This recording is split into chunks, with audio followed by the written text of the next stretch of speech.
Hi, Kyle. Hi, Ron. How are you? I'm good. How are you? I'm all right. What's the time there? It is 1:33 p.m. Eastern Standard Time. What's the time All there? right. It's 7 in the evening. Yeah. So good thing we found a good time for both of us. It's good. Finally, a little bit of rest. Finally. Yeah, good. So can you tell me something about your practice? Because we have to collaborate on a project or a work. Yeah. I came from a painting background, but during that time, I was always really interested in like carpentry and building things with my hands. And so I kind of noticed when looking at your work, there's probably a lot of interesting crossover with that. In the past few years, I've kind of turned more towards something digital, and I've been doing a lot of like animation and video and building things with CAD software and working that way. But I'm always looking for ways to go from physical to digital and digital to physical. So I really like the idea of importing and exporting and kind of building in one space and then trying to think about how it gets installed into a different space. Does this always manifest in art, or does it as in a show, an exhibition, an art object, or do you apply it to other things as well? The same You know, process. it's a really good question. I had this so for instance, when my wife and I first moved into this apartment, we really wanted to build this giant bookshelf. And so I built the whole thing with CAD digitally to plan out exactly everything that we were going to do. And then we realized immediately once we started building it that there's no right angles and there's like absolutely nothing that lined up with what I thought it was going to be. So it's like this shocking realization that like when you're building something in digital space, it's like it's so theoretical, right? It's almost like a vacuum. There's like it doesn't exist physically whatsoever. Even physics don't apply unless Uh-huh. you like install them in. And I think that was one of my first Uh-huh. realizations that everything I'm doing on the computer is just so theoretical that it like has to be completely reworked and reconsidered once it like is made physical in a funny way. Uh-huh. Oh No, in yeah. nature there are almost no right angles. Oh yeah, you're totally right. Absolutely.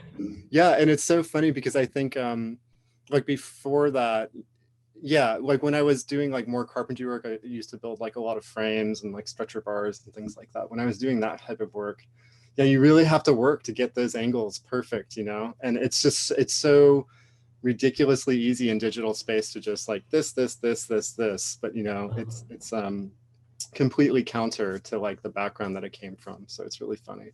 Yeah, I think I can relate to your work because I also like building objects, even if it's not for art's sake. And I also use the digital means to maybe envisage that and project them in a space or I don't know, seeing the proportions of the things that I want to build.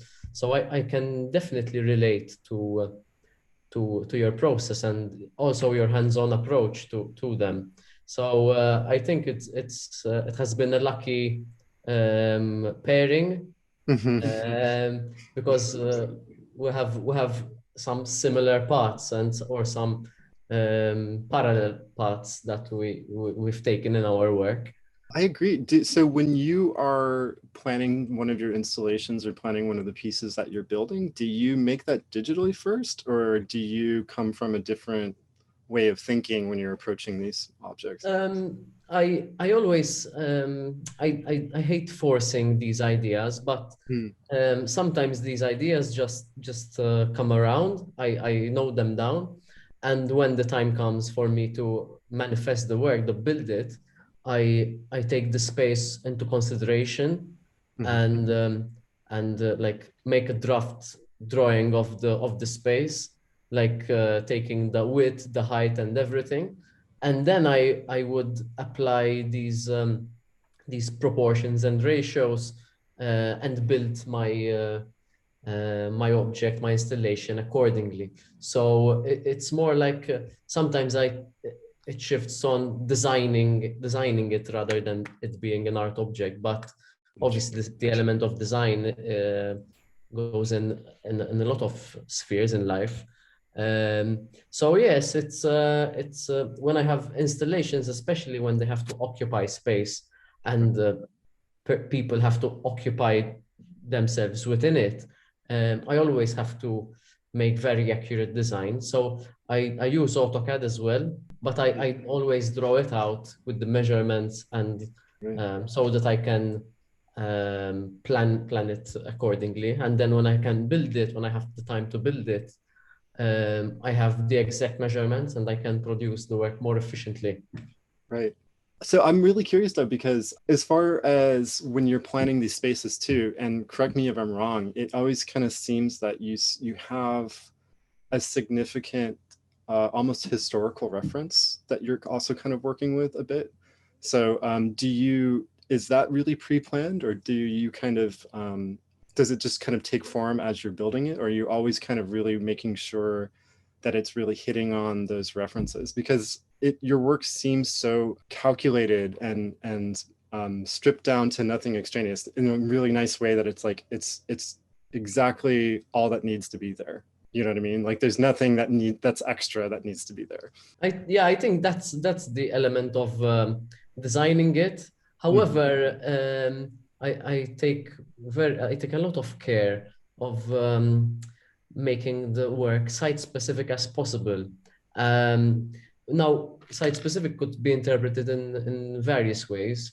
One simple way to maybe interpret it is like taking the historical aspect of the space. What it is being used for? What is what was it used for? What will it be used for? And I always try to be as concise as possible with what I do. I'm not really, even though my work tends sometimes to look ornate, I'm not really into decoration. That's why it's stripped down to its core ideas, perhaps. And that's something that it it it comes along as I work. It's part of my thinking process of having nothing that is extra and having just enough to describe my vision. That's wonderful. Yeah, I was especially kind of thinking about the Please Don't Come to My Show. This was the most recent one, is that right? That is, yes, Yeah. it was also a call related to COVID, um, and that is quite because it takes the notion of being secluded and but with COVID measures we are by law have to be secluded or on lockdown. But in this project, I took the notion of someone deciding to be on lockdown for their whole life, and these are the priests. The in Maltese is called tal clausura, cloistered priests. So I took this parallel and designed and produced works that came about from frescoes that were in this monastery, and these frescoes were covered during the Great Plague. So there is this parallel of the plague and our epidemic. So I took this really interesting coincidence that I discovered as I was speaking to one of the priests within this monastery, and I took this as a springboard for me to create work. That's wonderful. And so in a way, that's what you're talking about with the site specificity in your work. Exactly, That's wonderful. exactly, What exactly. what an amazing place to think about in consideration of COVID. You know, like that's I love the parallel to that, the idea of isolation in the long term, but also that kind of history that it like has pandemic in it as well. You know, like there's Uh-huh. this like wonderful doubling of history in this incredible way. So did you explore that space and then make objects based on exploring that space, or did you like what was it a response to going through and understanding that space, or did you know ahead of time the type of objects you would have assumed you'd like to build for that space? No, I just I proposed this idea for this particular competition. I wasn't sure of the space, but this project had to be confined within Valletta. So I was looking at spaces um, that mention some kind of confinement, um, and then I started looking in monasteries, but this was quite an organic process because I wasn't sure I was going to do with this project in this particular monastery. But then I saw the space. I discovered these frescoes that were recently uncovered because they were covered with lime um, for um, for hygienic reasons during the plague and were discovered in the past 50 years. So I found this as a very exciting parallel. And then I said, okay, I'm going to use the space and produce something that will come out of these frescoes and this idea. So yeah, it was something like that. That's amazing. Those frescoes are amazing. I mean, just taking a look at them, they're absolutely incredible. Yeah, they are, and they were done by like an amateur priest who just liked to paint. So he was not really a painter, like not an amateur priest, an amateur painter who was a priest. So it's also fascinating. It takes the idea of the Sunday painter that That's funny. uh, It's especially funny too that like if you're an amateur painting, like fresco is the first thing that you try. It's a, like it's a really yeah, difficult thing to like. I've never even tried a fresco because it's like so impossible to do. But I I mean, good. agree. That's incredible. I agree. Can I then ask as kind of a transition to this then? So like why now are you thinking about like this type of opportunity then? What's the similarities that you see with like this show that you did and then maybe the idea of like trying to collaborate or the idea of looking for space and crossover in a digital way? Is there any I parallel for you? I haven't really noticed them so far, but that's why we're having these discussions and these conversations because I think together we can discover. I mean, we've already discovered some parallels in our work, Mhm. but over these coming weeks, I think at least what I want is to discover something that our situation would offer for us, even though it's not the ideal one. Mhm. And with your skills, my skills, and our ideas, we would I think would come up with something interesting, even a project that is not manifested physically or maybe not right now, or I don't know. I don't know what medium we can use, but I think this is the part of the exciting part. It's like me going into spaces and discovering these spaces. I think we are together. We are discovering this virtual space, this digital space on this platform, and we don't know yet what we're going to do. And I think that is the exciting part. Otherwise, we wouldn't be here. Otherwise, we would have just done it. True. That's a very good point. That's a very good point. So can I ask, I'm really curious about like, do you have any influences either artistically or even outside of the art world that you are especially inspired by that have kind of like always guided your practice, whether they're, I don't know, specific artists or if they're just, you know, fundamental aspects of life that kind of guide what you do? I think over the years, I think I've been practicing since 2012 in terms that I've been exhibiting work since I was a student since 2012.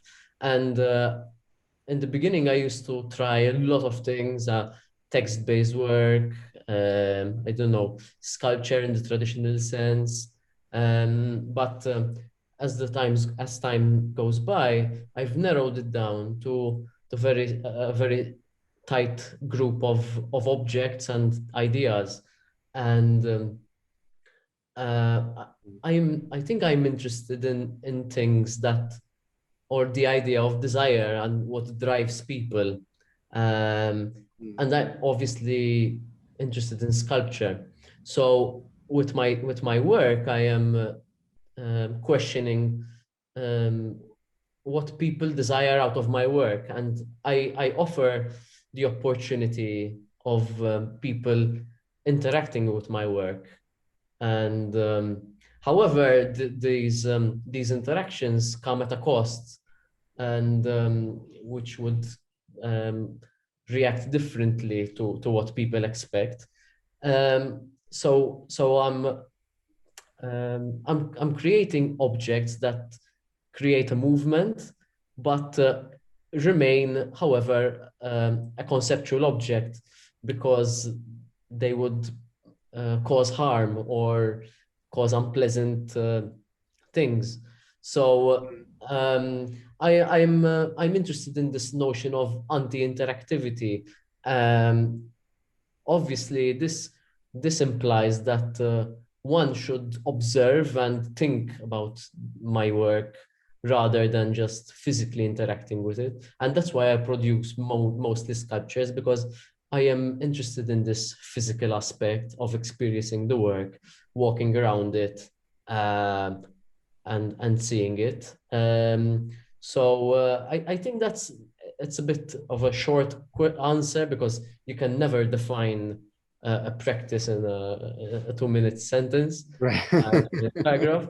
But I think that's what drives me, at least, and it's like the type of ideas that I've focused on. And so do you, especially again, in this last exhibition that you did, if these objects are ever removed from the space that they're kind of made for and exhibited in, do you think that they kind of lose their impact or lose anything significant? You know, like, again, I guess this kind of goes back to your question of like site specificity with all of this, where they really seem so catered to the environment, you know, and you've really worked to get, you know, like the stain of the wood and the type of the metal and even like the positioning exactly right on the shelf or the table. So do you imagine, like, does this ever travel in a way, or can it ever travel in the future? Or is it kind of always placed in that moment? I think when I produce this kind of work, it's I would be happy for it to exist only in that space, because it was meant to be in that space.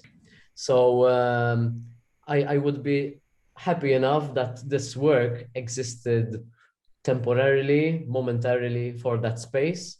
And this also gives me space to move on with my thoughts and ideas, and gives me the motivation to create something new for somewhere else. Yeah, yeah. It's so fascinating too, because it's also I guess there's like a really interesting question of like history too. You know, like they seem so historical and ahistorical at the same time, where they like you know that there's some type of intervention that's happened in that space where you really feel like they're produced because of that space, but at the same time, you know, it's not of the same history in a way. You know, like they're too new to Yes. be. They don't have the patina, or they don't Uh-huh. have the rust behind them in a really interesting, fascinating way. Yes. You know, like with digital space, I think it's really funny because I've always considered it that this vacuum, you know, where like you don't really have any type of anything that goes along with it, any type of association you have to build into it. And you know, so for instance, one thing I've noticed is like if you're building something digitally and you want imperfection, you have to build the imperfection into it, right? Like Right. you start with like the Yeah. idealized form, and if you want a crack in the surface, like Yeah. you have to work really hard to make that crack. Yeah. So it's almost like the opposite of like a Yes. physical way of like, you know, like carving something out. It's like you Yeah, start because you start off in infinite space. right. In So infinite space and time. Right. Yeah. it's similar to the blank canvas, but Mhm. it's even worse or better, because the blank canvas is always confined to the rectangle or the square. Right. But with infinite space is is Infinite just another. options. That's a really good way of looking at it. Now I'm going to be very paralyzed every time I turn on a computer. um, but you know, like, so another thing that I think you mentioned is really important too, is the idea that that technology has a timestamp. like if it's made in a digital means, you know, like, okay, that was made in 2010 because the technology allowed it. Or if you see Yes, like a video from the 70s, you know, so exactly. it's like a zeitgeist, right? It's like you know exactly when it's kind of created because the technology is the language it's created in. That's exactly what I intended. That's Yeah. really fascinating. Wow.